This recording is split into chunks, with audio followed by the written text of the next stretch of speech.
Wah, ketemu lagi saat malam Coach Muhaimin. Selamat malam, Bos Ari. Bagaimana kabarnya hari ini? Baik, Malam. kabar baik. Sehat. Gimana kabarnya, Bos Ari? Saya juga alhamdulillah baik. Baik ya. Alhamdulillah.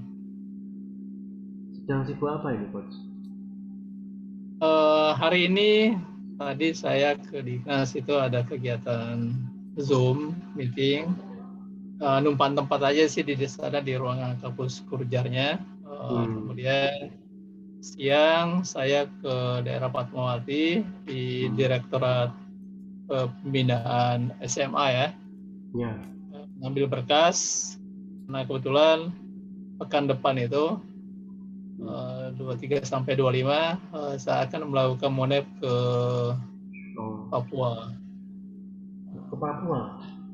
Ya, Monah ke Papua.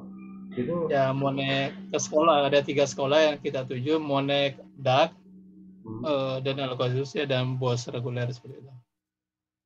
Ya, ditugaskan di, dari direktorat ya.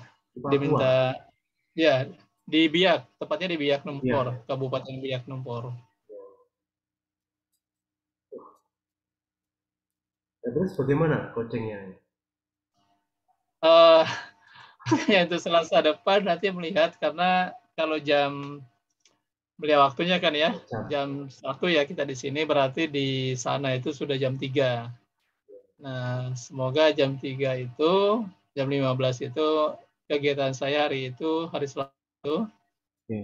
sudah selesai karena memang hari Selasa berangkatnya itu Senin, kemudian mulai kunjungan ke sekolahnya 3 sekolah itu kalau memungkinkan di hari Selasa itu dan semoga di jam 15 itu sudah selesai di 3 sekolah itu atau 2 sekolah memungkinkan nanti untuk ikut coaching di hari Selasa Oke. depan. Jadi di sana ya coachingnya ya? Iya, dari sana oke. Seru juga itu. Moga nggak ada Luar biasa. halangan dan bisa ikut ataupun kalau bisa ikut nggak bisa pun nanti kita lihat lah. Ya. Supaya aku bisa ikut lah. Sekolah-sekolah itu satu yayasan dengan yang sekolah ini atau bagaimana? Beda jadi Oh, gitu. oh ya kebetulan diminta teman di satu lembaga yang dia lembaganya itu ya memang bekerja sama dengan kementerian selama ini kan ya. Ya. Kemarin tuh sempat penulisan buku, sempat dimasukkan jadi timnya juga. Dan sekarang ini ya mereka butuh tenaga tambahan ya untuk melakukan monep ke provinsi dan kabupaten yang mendapatkan bantuan DAK, DAK itu, Ya. dan DAK fisik dan DAK reguler ya, DAK non fisik atau BOS maksudnya gitu. Ya, Oke. buat pengalaman sih, sambil kesempatan itu buat pengalaman Ya. jalan-jalan juga intinya gitu. Refreshing ya. Ya bisa refresh. Sana yang persiapan laporan Monas. Ya, gitu.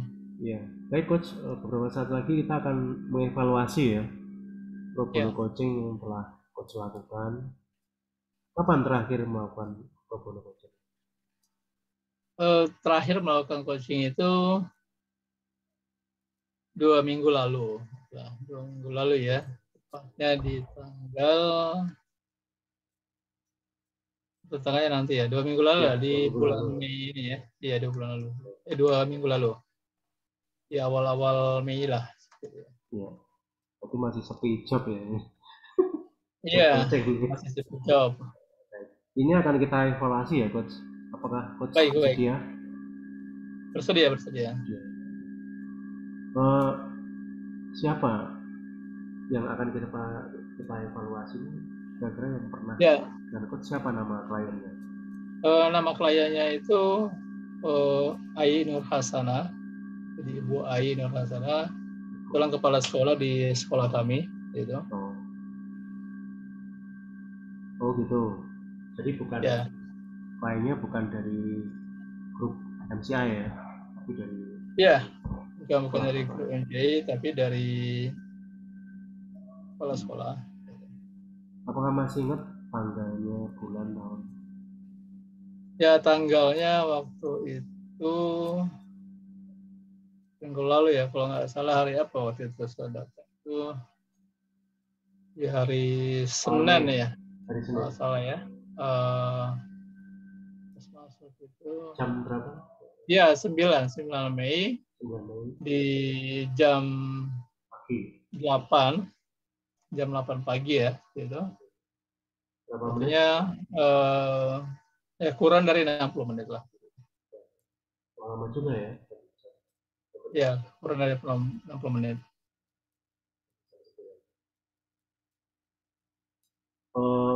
Waktu itu coach tidak ada kesibukan lain ya? Waktu itu ada kesibukan lain, jadi kalau nggak salah saya melakukan itu sebelum ke sekolah ya, karena waktu itu memang akan ada pertemuan di sekolah dengan yayasan dan saya merasa perlu untuk melakukan coaching ini dengan kepala sekolah tersebut untuk hal yang akan dibicarakan di sekolah nanti seperti itu. Kita bahas skornya ya. Ya. Apakah masih ingat waktu itu? Kepala sekolah itu bicara apa yang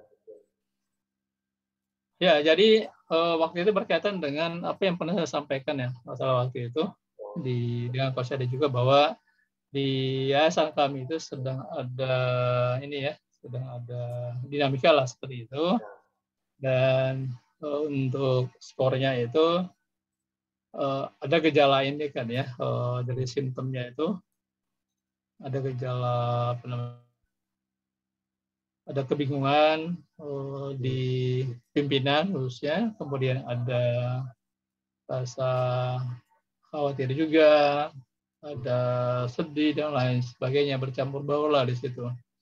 Yang mereka rasakan ya, karena dari dua pihak yang berperkara ini ya, mereka coba ditarik untuk mendukung, kemudian ada sedikit merasa ada ancaman untuk mendatangkan sesuatu dan seterusnya. Hal itu disebabkan oleh hal tadi ya, disebabkan yang cost-nya itu disebabkan oleh adanya hal tadi, mencoba untuk menarik ya salah satu pihak, kedua-duanya bahkan ya, untuk menarik supaya ya tidak mendukung itu dan mendukung ini, sementara ya pimpinan pengen netral gitu kan, gitu. Pengen netral. Nah, tentu saja hal itu dampaknya ya, dampak pada mereka ya, dampaknya pada mereka ya, mereka menjadi terganggu konsentrasinya tentu saja di dalam menjalankan sekolah. Untung saja waktu itu ya belum dimulai lagi KBM-nya ya, pasca Lebaran ini, tanggal 12 baru mulai, sehingga ya tidak terlalu terganggu, tapi ada hal juga yang membuat mereka ya mungkin ada marahnya juga, karena ya ada dinamika dari ribut-ribut seperti itu, sementara ya haknya mereka sebagai guru itu belum diberikan, gajinya dalam hal ini kan ya, diberikan, sementara ya Lebaran itu hanya diberikan THR-nya saja. Banyak hal yang dialami oleh teman-teman itu di sekolah sehingga berdampak lah pada mereka gitu. Nah, kemudian saya kemudian mengkomunikasikan ya, hal itu bagaimana perkembangan di yayasan, memanfaatkan berbagai sumber daya yang ada. Artinya saya ngobrol ke pimpinan, ngobrol ke yayasan, mencoba memberikan masukan supaya dinamika yang terjadi itu jangan sampai mengganggu kepala sekolah ya, pimpinan ya, karena mereka dalam mempersiapkan pembelajaran ketika masuk lagi, dan bahkan lebih jauh saya juga menyampaikan jangan sampai ya dinamika itu tercium ke orang tua, bahkan sampai ke tempat pengajar, itu yang sampai lah. Nah, syukur sampai saat ini ya bisa dilakukan semua itu, meskipun belum selesai perkaranya. Nah, kemudian hasilnya waktu itu ya saya mencoba memberikan menjembatani ya, untuk memberikan solusi yang terbaik. Tetap keputusannya di dia dan di antara beberapa kepala sekolah pimpinan Iya, dengan cara yang sampaikan tadi, dengan berbagai pertanyaan yang sampaikan dengan dukungan, tentu ya memberikan pilihan kepadanya ya untuk menentukan sikap sendiri tanpa harus terpengaruh dengan pimpinan yang lainnya, bahwa dia kemudian yang bisa mengambil sikap untuk berada pada posisi tengah. Ketika dipanggil oleh pihak A ya dia datang, ketika dipanggil oleh pihak B dia datang juga, menyampaikan apa yang menjadi aspirasinya ya dalam konteks dia sebagai pimpinan, harapannya seperti apa sih supaya perkara itu bisa selesai. Ini seperti itu pas yang saya sampaikan berkaitan dengan skornya itu. Oke. Lalu kesimpulan dari klien waktu itu apa? Nah, kesimpulannya waktu itu adalah ya ingin tetap berada di tengah lah ya seperti itu, dan akan menyampaikan pendapatnya nanti ya ketika dipanggil oleh yayasan berkaitan dengan dinamika yang terjadi, karena sudah terlanjur waktu itu ya pimpinan yang ada oleh suatu pihak diminta untuk menandatangani dukungan itu.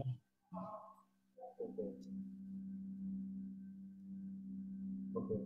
Jadi hal yang kemudian dilakukan oleh klien setelah coaching itu apa? Yang dilakukan itu adalah pimpinan itu, buat itu tadi ya mengkomunikasikan dengan karena beliau kebetulan di kepala sekolah di SD, jadi mengkomunikasikan dengan bawahannya, dengan teman-temannya, ada wakilnya, bagaimana seharusnya mereka menempatkan diri ya pada posisi itu, dan juga ya menyampaikan kepada yang lainnya, pimpinan TK dan SMP ya waktu itu yang dilakukan. Namun ya mereka juga ada yang berbeda pendapat di situ ya. Jadi langkah yang mereka lakukan lagi-lagi ya itu kalau berkaitan dengan yayasan. Tapi kalau untuk mempersiapkan ke sekolah dalam hal persiapan pembelajarannya ya tetap mereka melakukan persiapan untuk memulai pembelajaran pasca Lebaran itu, dan meredam sedapat mungkin supaya apa yang terjadi di yayasan itu ya tidak terlihat itu di siswa seperti itu. Oke. Apakah waktu itu klien Bapak sempat memberikan feedback untuk sesi coaching waktu itu? Ya, feedbacknya waktu itu ya dia berterima kasih bahwa saya sudah bisa mendengarkan aspirasinya, karena di satu sisi ada teman pimpinan yang lain, wakil ketua ya dalam hal ini ya lebih banyak memaksa mereka untuk mengikuti arahannya gitu. Kalau saya ya memberikan menerapkan ilmu coaching yang saya pelajari ya, saya menyampaikan saja, menjawab pertanyaannya apa sih yang bisa memberikan pertanyaan gitu kan, apa yang harus dia lakukan, dan ya kan diberikan seperti itu, jadi merasa didengar, kemudian menjadi jelas lah apa yang harus dia lakukan pada saat itu, dalam hal ini ya tidak berpihak ya, dan tetap fokus pada tugasnya sebagai pimpinan kepala sekolah dan mempersiapkan KBM dengan baik. Dari feedback itu pas sekolah itu dari untuk apa yang Bapak lakukan? Oke, untuk saya sendiri saya kemudian banyak mendapat masukan di situ ya. Artinya bagaimana menghadapi klien yang punya permasalahan seperti ini. Ini pengalaman awal saya untuk membantu klien keluar dari permasalahan yang cukup menguras energi, pikiran, bahkan tenaga juga ya. Emosinya juga terkuras di situ, sehingga ya saya tertantang lagi, saya harus belajar lagi mas. Jadi belajar bagaimana meningkatkan skill mendukung bagaimana bertanya tes, verify, kemudian tes C, qualify, dan explore ya, seperti itu tes C-nya ya. Kemudian ya yang paling penting juga di situ juga saya mau merasakan ya, melakukan bagaimana menjadi pendengar yang baik ya, seperti itu. Kemudian model skor ini yang saya akan pelajari lagi, karena ternyata memang ya model skor ini yang menjadi hal penting ya, yang dicatat di dalam, yang perlu dilaporkan di dalam pelaporan coaching kita itu, sehingga ya harus mengetahui betul ya model skor itu ketika dibalik atau skor jadi atau apalagi jadi ada 3 contohnya itu ya, jadi ya free skor, jadi berusaha betul memahami ya bagaimana kapan kita akan menggunakan skor, bagaimana kapan kita akan skor. Itu ya mungkin itu pola yang bisa saya lakukan setelah sesi coaching itu. Oke.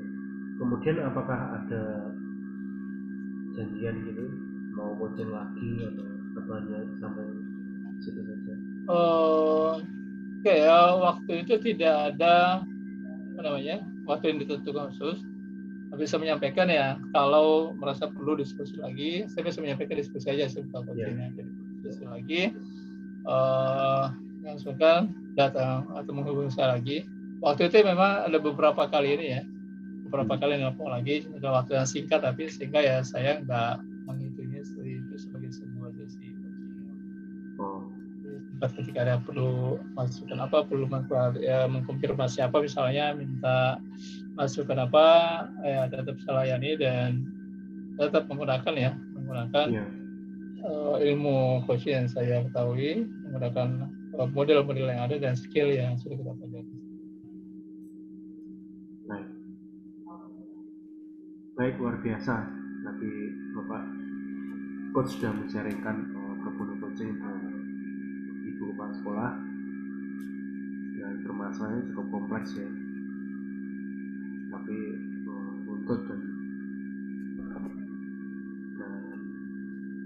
paling tidak dari hasil diskusi itu bisa memberikan banyak masukan juga ya untuk Coach.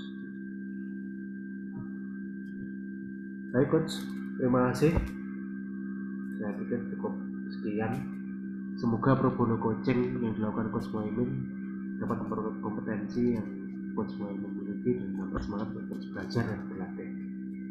Ya. Terima kasih. Terima kasih banyak.